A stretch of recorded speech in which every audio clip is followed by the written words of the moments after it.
요한복음 7장 37절에서 52절까지의 말씀입니다.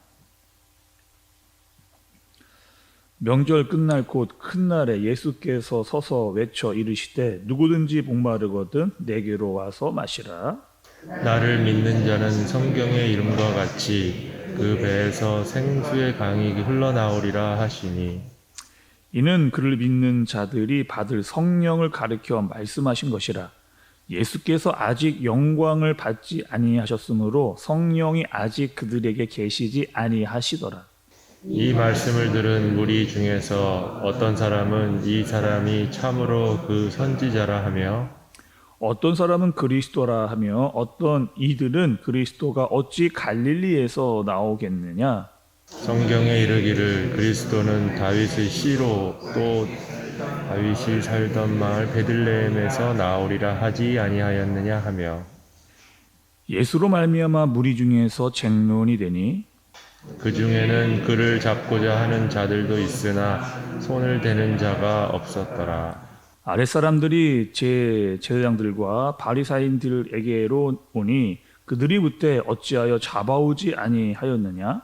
아랫사람들이 대답하되 그 사람이 말하는 것처럼 말한 사람은 이때까지 없었나이다 하니, 바리새인들이 대답하되 너희도 미혹되었느냐.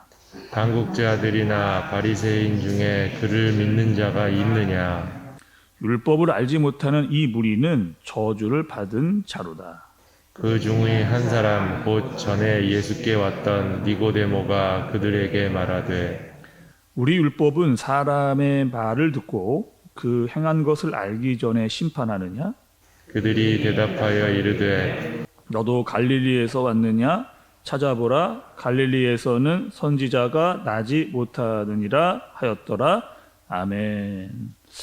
오늘 말씀의 처음은 이렇게 시작을 하고 있습니다. 37절의 말씀을 보시면 명절 끝날 곧 큰 날에 예수께서 서서 외쳐 이르시되 누구든지 목마르거든 내게로 와서 마시라.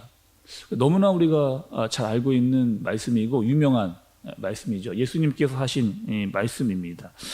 여러분, 이 때가 어떤 때였느냐? 명절의 끝날, 이런 말씀 이렇게 하고 있습니다. 우리가 지난주에 그 초막절의 절기에 대해서 좀 이야기를 나누었는데, 그 초막절 절기에 그 예루살렘에 모였던 사람들의 의식이 어떤 것이 있었느냐? 그러니까 명절의 기간에 7일 동안 이렇게 행사를 진행하는데, 제사장들이 그 실로암에 물을 떠서 성전으로 가져와서 또 성전에 있던 제단에 물을 붓는 의식. 그래서 광야에서 우리가 어떻게 살아났는지, 어떻게 하나님께서 우리의 물의 문제를 해결해 주셨는지를 기억나게끔 하는 그런 행사를 한다 말씀을 좀 드렸죠. 그래서 첫째 날부터 여섯 날째까지는 하루에 한 번씩, 그리고 7째 날에는 7번 물을 붓는 그런 행사를 그들이 이렇게 행해졌다라고 이렇게 기록이 되어져 있습니다. 그리고 오늘 말씀은요, 때가 어느 때냐면 명절의 끝날, 명절의 끝날. 그러니까 7째 날이 다 거행되고 물이 없는 날에 예수님께서 지금 성전에 모여 있던 사람들에게 지금 외치고 있는, 그래서 37절 하반부에 보니까 예수님께서 누구든지 목마르거든 내게서 와로 마셔라 라고 하는 말씀을 하고 계신 겁니다. 그러니까 다시 말하면 예수님께서 굉장히 의도를 가지고 물이 없는 날에 예수님께서 나에게 와서 마셔라 라고 하는 특별한 의도를 가지고 예수님께서 그들에게 말씀을 하시는 거죠. 당시에 그 농경 분화했던 사람들에게, 하늘에서 내리는 물만을 기다리고 있었던 사람들에게, 육체적인 목마름을 가지고 있던 사람들에게 예수님께서 이 초막절기의 의식을 통해서 자신에게로 그 관심을 주목시키려고 하는 의도를 가지고 예수님께서 말씀을 하시는 겁니다. 그들 안에 있었던 영적인 목마름을 예수님께로 향하여 볼 수 있게끔 하시기 위한 말씀을 예수님께서 그들에게 지금 하고 계시는 거죠. 하나님께서 여러분 사람을 만들 때 우리에게 영적인 목마름을 사람들에게 다 넣어주셨습니다. 사람들은 누구나 목마름을 가지고 살아요. 어떤 사람은 사람에 대한 목마름, 사람들을 막 찾아다니고 그들을 만나야 만족이 되는 그런 사람들이 있습니다. 어떤 사람은 재미를 찾아다니고, 어떤 사람들은 유흥을 찾아다니고, 어떤 사람들은 돈을 찾아다니고, 그러니까 자기가 목마른 것들을 끊임없이 찾아다니도록 그 갈망이 사람들 가운데 있다는 거죠. 근데 하나님께서는 하나님을 향하여 갈망이 있는 자, 또 하나님을 향하여 목마름이 있는 사람들을 하나님께서 찾으신다는 겁니다.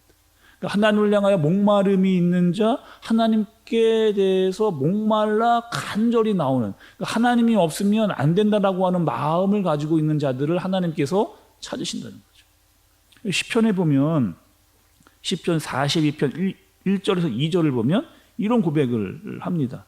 하나님이여, 사슴이 시냇물을 찾기에 갈급함 같이 내 영혼이 주를 찾기에 갈급하나이다. 내 영혼이 하나님 곧 살아계시는 하나님을 갈망하나니 내가 어느 때에 나가서 하나님의 얼굴을 배울까. 그러니까 갈급함, 하나님을 향한 갈급함, 목마른 사슴이 시냇물을 찾기에 갈급함 같이 주님을 찾고자 하는 그 갈급함이 있다는 거죠. 그래서 우리의 신앙은 여러분, 이 갈급함으로부터 시작됩니다. 이 신앙의 본질은 하나님을 목말라 하는 그것으로부터 시작이 된다는 거예요. 하나님께서 천지를 창조하시고 아담과 하와를 만드셨는데, 이 아담과 하와가 범죄를 하고 난 다음에 하나님께 목말라 하던 그들이 세상을 향하여 목말라 하는 그 관점이 바뀌어버린, 뭐 때문에요? 죄 때문에 바뀌어진 것을 볼 수가 있는 거죠. 구약에 나오고 있는 십계명도 그렇습니다. 여러분, 십계명의 제1계명이 뭐예요? 너는 나 외에 다른 신을 내게 두지 말지어다 라고 이야기를 하셨죠. 그리고 10번째 계명이 있습니다. 10번째 계명은 뭐예요? 탐내지 말라는 거예요. 탐내지 말라. 갈망을 말하고 있는 거죠. 남의 집, 또 남의 아내, 남의 소유를 탐내지 말라. 그것에 대한 갈망을 하지 말라. 이 탐욕의 문제를 이 십계명이 다루고 있다는 겁니다. 그러니까 하나님 이외에 다른 것들에 대한 갈망을 가지고 있는 것은 그것은 죄고 그것은 우상 숭배다라고 하는 사실을 이미 구약의 십계명에서도 하나님께서 분명하게 우리에게 알려주시는 겁니다. 그리고 너의 그 목마름을 어디서 채우라는 거예요? 나에게 오라고. 그 나는 예수 그리스도께 와라. 그 너희의 그 고난 영혼, 그 마음을, 그 영혼을 하나님께서, 예수님께서 채워주시겠다라고 예수님께서 직접 이 땅에 오셔서 말씀을 해주시는 거죠. 39절의 말씀을 여러분 보시면, 이는 그를 믿는 자들이 받을 성령을 가리켜 말씀하신 것이라. 예수께서 아직 영광을 받지 아니하셨으므로 성령이 아직 그들에게 계시지 아니하시더라. 이렇게 말씀을 하십니다. 그러니까 성령 하나님은 여러분 어떻게 오시게 되느냐? 예수님께서 십자가에 돌아가시고 부활하신 이후에 예수님이 하늘로 올라가셔야만 내려오시는 분이 성령 하나님입니다. 근데 아직 예수님께서 십자가에 달려 돌아가시기 전이기 때문에 성령 하나님이 공식적으로 이 땅에 내려오시기 전이라는 거죠. 그럼에도 불구하고 예수님께서 지금 예수님이 이 땅에 계실 때 성령에 대해서 말씀을 하고 계시는 겁니다. 나에게 오는 자는 이 성령을 받게 될 것이다 라고 하는 이 말씀을 이미 예수님이 계셨을 때 이 말씀을 해주시는 거죠.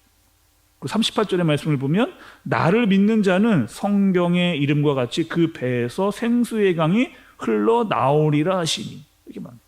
여기서 여러분 그 배라고 하는 것은 인간의 가장 내면적인, 그리고 그 마음과 가슴을 의미하고 있습니다. 더 정확히 말하면 인간의 전 인격을 포함한 그곳에 생명의 강, 성령의 충만이 넘쳐나게 될 것이다 라고 말씀합니다. 그런데 어떤 자가요? 38절 처음을 보니 나를 믿는 자, 나를 믿는 자, 예수 그리스도를 믿는 자에게 성령의 은혜가 임할 것이다, 성령의 은혜가 강물과 같이 채워질 것이다 라고 하는 이 말씀을 그 인간의 내면에 채우게 될 것이다 라고 하는 이 말씀을 예수님께서 하시는 거죠. 또 여러분, 누구든지 목마르거든. 여기서의 누구든지는요, 예수 그리스도를 갈망하는 사람입니다. 성령의 충만을 갈망하는 자들에게 예수님께서 그들을 채우시겠다라고 하는 분명한 말씀을 이야기하시고 약속의 성취에 대해서 이미 예수님께서 말씀을 하고 계시는 거죠. 성경은 여러분 우리에게 금욕주의를 요구하지 않습니다. 왜냐? 하나님께서 이미 천지 창조를 하셨을 때 우리에게 모든 것을 다 주셨기 때문에, 사람들에게 모든 것을 다 누리고 정복하라고 말씀을 하셨기 때문에, 그래서 우리에게 주신 여러 많은 것들이 있잖아요, 여러분. 건강을 하나님께서 우리에게 주셨습니다. 가정도 주셨어요. 성공과 성취, 물질, 여러 가지 우리에게 채울 수 있는 것들을, 또 누릴 수 있는 것들을 주셨어요. 그러나 그것들이 다 채워진다고 해서 우리의 영적인 갈망이 채워지지는 않습니다. 그 영적인 갈망은 오직 예수 그리스도께 올 때만 채워진다는 거죠. 그 다른 것들이 내 안에 자리 잡게 되면 그것은 탐욕이 되고 우상 숭배가 되어지는 것입니다. 우리는 여러분 어떻게 살아야 되느냐? 그분을 향한 목마름을 가지고, 또 그분을 찾는 간절한 마음을 가지고, 또 하나님을 나의 가장 중요한 자리에 모시고 살아가는 그런 사람들이 되어야 되는 거죠. 오늘 하루 주님을 향한 간절한 목마름이 저와 여러분에게 있어야 되겠습니다. 그것을 채울 수 있는 능력은 내 안에 있지 않고 그분에게 있다라고 하는, 또 그분을 간절히 구할 때 우리의 영적인 목마름과 성령의 충만함이 우리에게 임하게 되어지는 거죠. 그러니까 나를 믿는 자들에게 오는 그들에게 성령의 충만함으로 너희를 채우시겠다라고 했던 그 예수님의 말씀의 능력이 우리에게 임해져야 하겠습니다. 오늘 하루 이 새벽에 여러분 기도하실 때 나는 주님을 향한 간절한 목마름을 가지고 나왔습니다. 주님 나를 채워주옵소서, 성령의 은혜로 우리의 목마름을 주님께로부터 채워주옵소서라고 하는 간절한 기도가 있는 저와 여러분들 되어지시기를 예수님의 이름으로 축복합니다. 기도하겠습니다. 하나님 아버지, 우리의 영적인 목마름이 있습니다. 다른 것들로 이것들을 채우지 않도록 주님께서 인도하여 주옵소서. 세상은 날마다 자기의 웅덩이를 파면서 세상 가운데서의 목마름을 얻고자 하고 있습니다. 오늘 우리에게 주신 말씀처럼 누구든지 목마르거든 내게로 와서 마시라고 했던 그 말씀을 의지하여 나아가는 그런 하루 되게 하여 주옵소서. 믿음을 가지고 그 목마름을 채울 수 있도록 주님께서 인도해 주시고 우리의 마음과 영혼이 오직 예수 그리스도로 말미암아 생명수를 얻는 성령의 충만함을 얻는 우리 모두가 되어지도록 주님 우리를 인도하여 주옵소서. 예수님의 이름으로 기도드리옵나이다. 아멘.